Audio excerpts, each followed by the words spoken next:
ሰላም እንዴት ናችሁ? በዚህ ቪዲዮ ስለ ሰፖርት እና ሬዚስታንስ በጣም ባጭሩ ግልጽ በሆነ መንገድ እናያለን። ሰፖርት እና ሬዚስታንስ ሲባል በተለያየ ቪዲዮ ላይ ሰምታችሁ ሊሆን ይችላል። በተለይ ስለ ፎሬክስ የተወሰነ እውቀቱ ካላችሁ ማለት ነው። ግን ሁሉም ሰው ሰፖርት እና ሬዚስታንስን በተለያየ መንገድ ነው የሚስለው። ምክንያቱም ኢን ፎሬክስ ኤግዛክት የሆነ ወይ ትክክለኛ የሚባል ወይ አንድ መንገድ ብቻ ስላልሆነ ሁሉም በተለያየ መንገድ እነዚህን ኮንሰፕቶች ያስቀምጣል።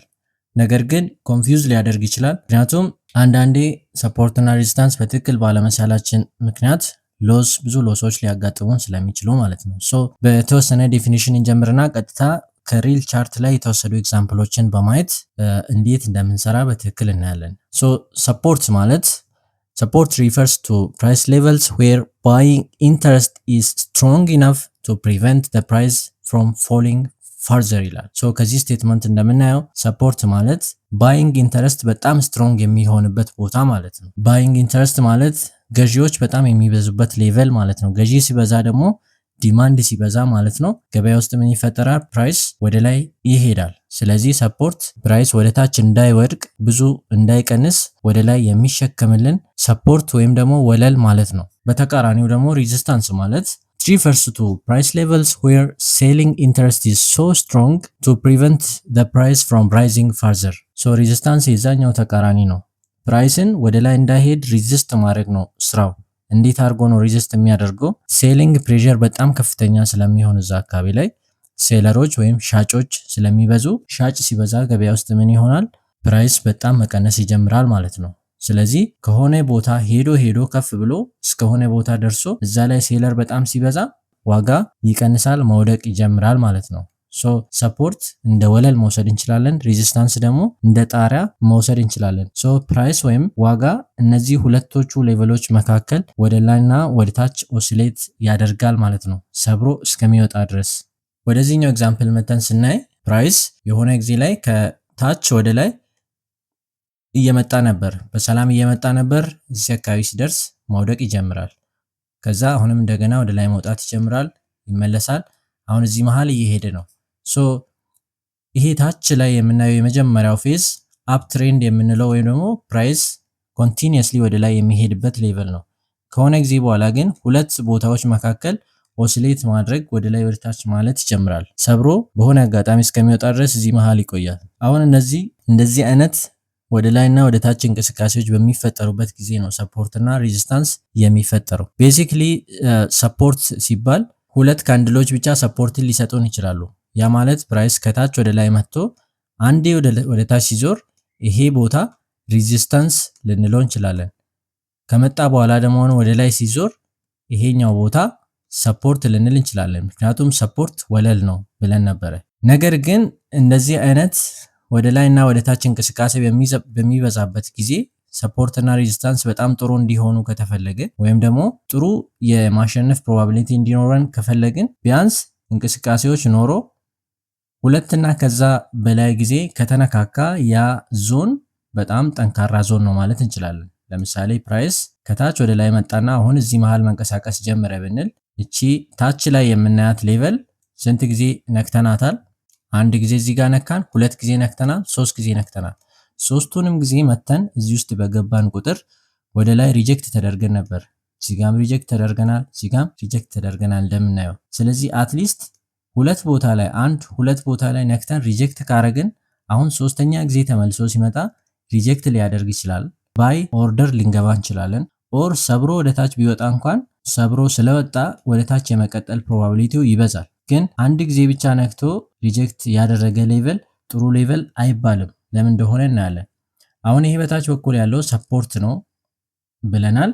በላይ በኩል ደግሞ ፕራይስ ወደ ላይ እንዳይወጣ የሚከላከለው ሬዚስታንስ እንለዋለን። ይሄ ዞን በአጠቃላይ ሬዚስታንስ ብለን እንጠራለን። ምክንያቱም አንድ ጊዜ እዚህ ቦታ ደርሰን ተመልሰን ነበረ። ይሄ የመጀመሪያው ምልክት ነው። ሁለተኛ ዙር ላይ እንደ መውጣት ሆኖ ነገር ግን አልቀጠለም፣ ወደ ታች ተመልሰዋል። ሶስተኛ ጊዜም እዚሁ ሌቨል ላይ ከመጣ በኋላ ፕራይስ ወደ ታች ነው በኃይል ሪጀክት የተደረገው። ስለዚህ ሶስት ጊዜ ነክተን ስለተመለስን ይሄ አሪፍ ሬዚስታንስ ሌቨል ሊባል ይችላል ማለት ነው። ይሄንን ኮንሰፕት ይዘን ወደ ሪል ቻርት ገብተን ደግሞ ኤግዛምፕሎቹን እናያለን። አሁን እዚህ ጋር መረዳት ያለብን ፕራይስ ከመጣ በኋላ የሆነ ፊክስድ ፕራይስ ላይ ለምሳሌ ይሄ 1000 ሊሆን ይችላል። ይሄ አሁን ያለበት የጎልድ ቻርት ሊሆን ይችላል፣ የቢትኮይን ሊሆን ይችላል። የሆነ ፊክስድ ፕራይስ ብቻ አይደለም የምናየው። እዚህ ሌቨል ቀረብ ብሎም ሊመለስ ይችላል። አቋርጦም አለፍ ብሎ እንደገና ሪጀክት ሊያደርግ ይችላል። አናቱ ላይ ደግሞ ራሱን ነክቶ ሊመለስ ይችላል። ስለዚህ እኛ አቬሬጁን ነው የምንወስደው። ይሄ ዞን እንዳለ ሰፖርት እና ሬዚስታንስ ዞናችን ሊሆን ይችላል። እንደዚህ አይነት ፐርፌክት ሁኔታ ስለማይገኝ እኛ እንደ ዞን ነው የምናየው። እንደ ትክክለኛ አንድ ፊክስድ ፕራይስ ብቻ ሳይሆን እንደ ዞን ነው የምናየው። እቺ ከቻርት ላይ የተወሰደች ከጎልድ ቻርት ላይ የተወሰደች ትክክለኛ ቻርት ነች። እዚህ ጋር ምን እናያለን? ፕራይስ አንዴ ከግራ ወደ ቀኝ ነው ሁሌ የምንሄደው። ከመሬት ወደ ላይ የመጣ ነበረ። የመጀመሪያው ሳይን እዚች ጋር መታ ሪጀክት ተደርጋለች እንደዚህ። አሁን ያንን ሌቨል ካለፈን በኋላ እዚህ ጋር ሬዚስታንስ ፈጥረን ተመልሰን ወደዚህ ዞን መተናል። እዚህ ዞን ከመጣን በኋላ ምንድነው የተደረገው? በጣም ኃይለኛ ሪጀክሽን ነበረ፣ ወደ ላይ ብዙ ሄዷል። ተመልሰን አሁንም ሶስተኛ ጊዜ ከመጣን በኋላ እዛው ሌቨል ላይ መተን በከፍተኛ ሁኔታ ወደ ላይ ሪጀክት ተደርገናል። ስለዚህ ይሄ ዞን ስታዩ ምን ይመስላችኋል? አንዴ እዚህ ጋር ሪአክት አድርገን ነበር። ሁለተኛ ጊዜም ስንነካው ሪአክሽን ነበረ። ሶስተኛ ጊዜም ስንመጣ በጣም ኃይለኛ ሪአክሽን ነበረ።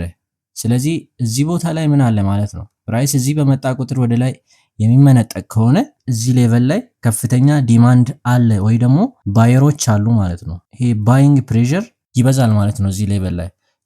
ሶስተኛ ጊዜም ወደዚህ ሌቨል ስንመጣ ምን ኤክስፔክት ማድረግ እንችላለን?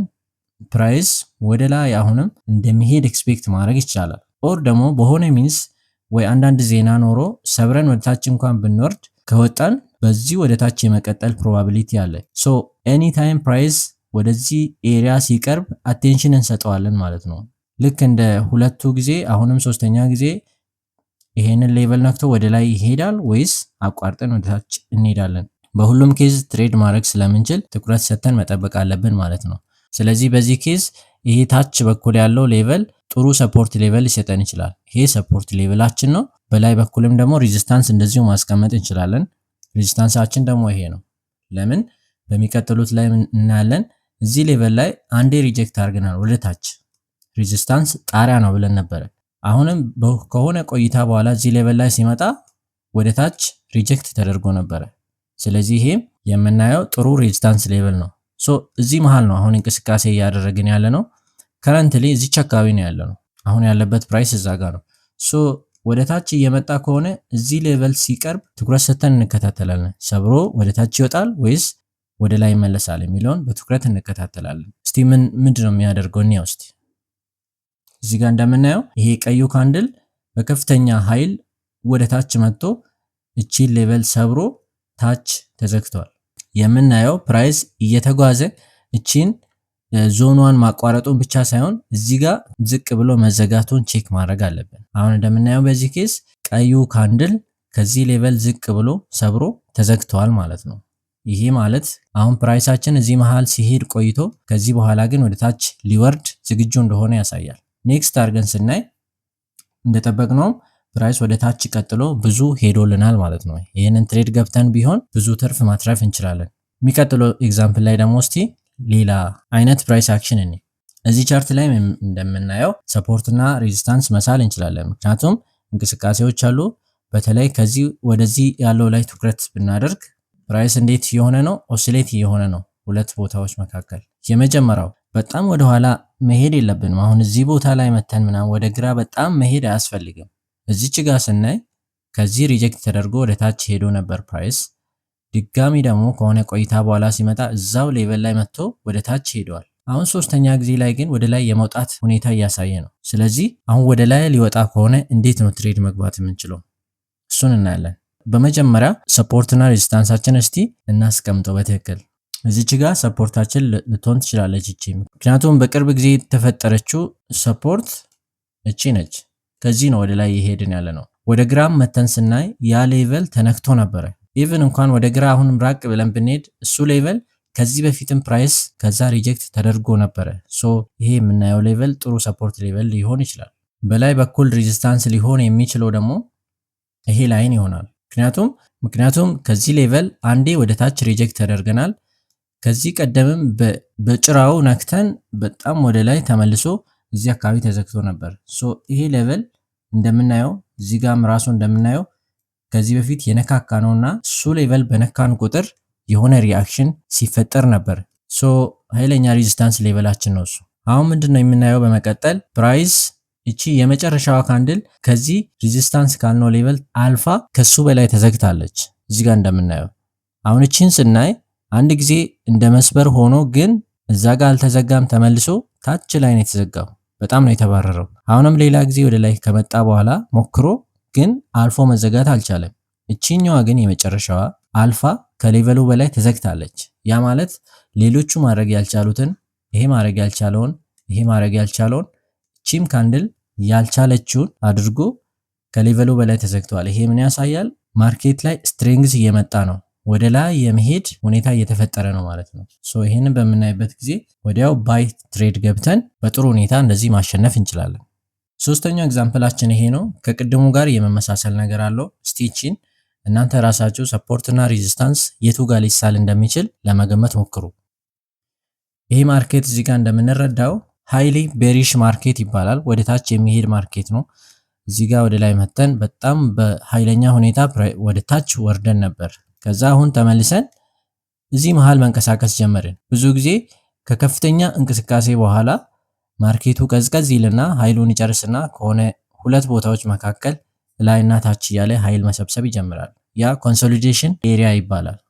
whenever there is consolidation area ፕራይስ ወደ ታችና ወደ ላይ በሚንቀሳቀስበት ጊዜ ሰፖርት እና ሬዚስታንስ ኤሪያዎች ይፈጠራሉ ማለት ነው። ወደ ኋላ ብዙ መራቅ አያስፈልግም። እዚሁ ጋር ባጭሩ እንደምናየው ሰፖርታችን እዚህ ታች አካባቢ ሊሆን ይችላል። ምክንያቱም አንዴ ወደ ላይ ሄደናል፣ ድጋሚ ስንመጣ ሪጀክት ሆነን ወደ ላይ ሄደን ነበር። ሬዚስታንስ ደግሞ የሚባለው በላይ በኩል የት ሊሆን ይችላል? እነዚህን ተረዱ። ይሄ ሪጀክሽን ኤሪያ ማለት ነው። እዚህ ጋር በገባን ቁጥር ወደ ታች እየተባረርን ነው።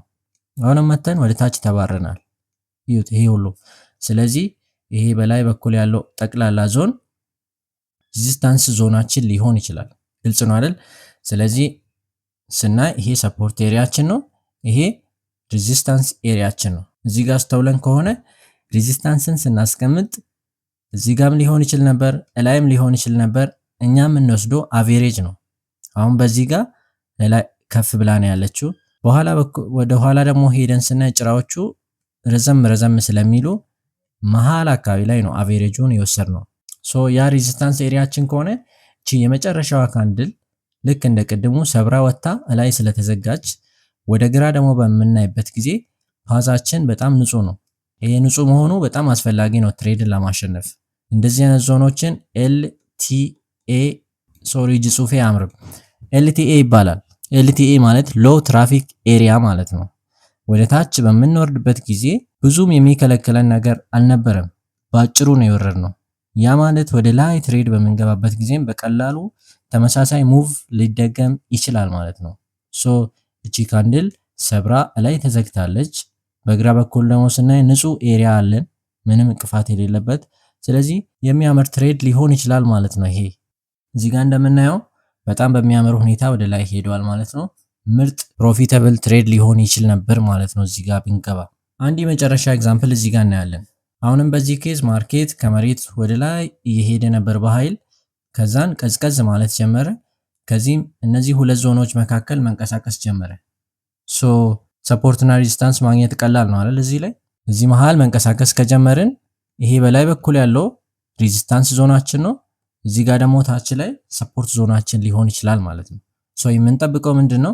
አንዴ የሆነች ቀይ ካንድል ሰብራ ታች እስከምትዘጋ መጠበቅ፣ ወይ ደግሞ አንድ አረንጓዴ ካንድል ወደ ላይ ሰብሮ እዚህ ጋር እስከሚዘጋልን ጠብቀን ከዛ ወደ ላይ እንሄዳለን።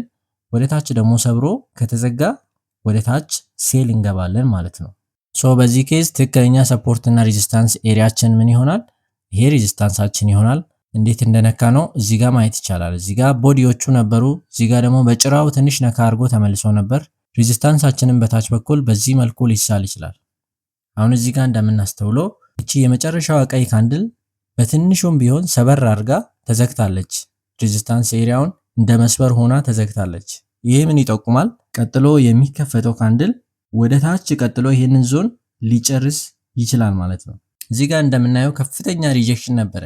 ይሄ ካንድል በሆነ ወቅት ላይ መጥቶ እዚህ ዞን ውስጥ ከገባ በኋላ ባየሮች በጣም በከፍተኛ ሁኔታ ስለገዙ ላይ ተመልሶ እዚች ጋር ተዘግቷል። ከዚህ ዞን ዝቅ ብሎ መዘጋት አልቻለም ነበር ማለት ነው። ቺኛዋ ቀይ ካንድል ግን የመጨረሻዋ ያኛው ያልቻለውን ዞን ገብታበት እዛ ውስጥ መዘጋት ችላለች። ስለዚህ ስትሬንግዝ እያመጣች ነው ማለት ነው። ይህን በምናይበት ጊዜ ሴል ኦርደር ዝግጁ አድርገን ሴል ብንገባ በዚህ አይነት ምርጥ ትሬድ ሊሆን ይችል ነበር ማለት ነው። እንደምናየው ፕራይስ ቀጥሎ በጣም ብዙ ፒፕስ ወደ ታች ሄዶ ነበር ማለት ነው። በዛሬው ቪዲዮ ሰፖርትና ሬዚስታንስ እንዴት ይሳላል የሚለውን ብቻ ነው ያየነው።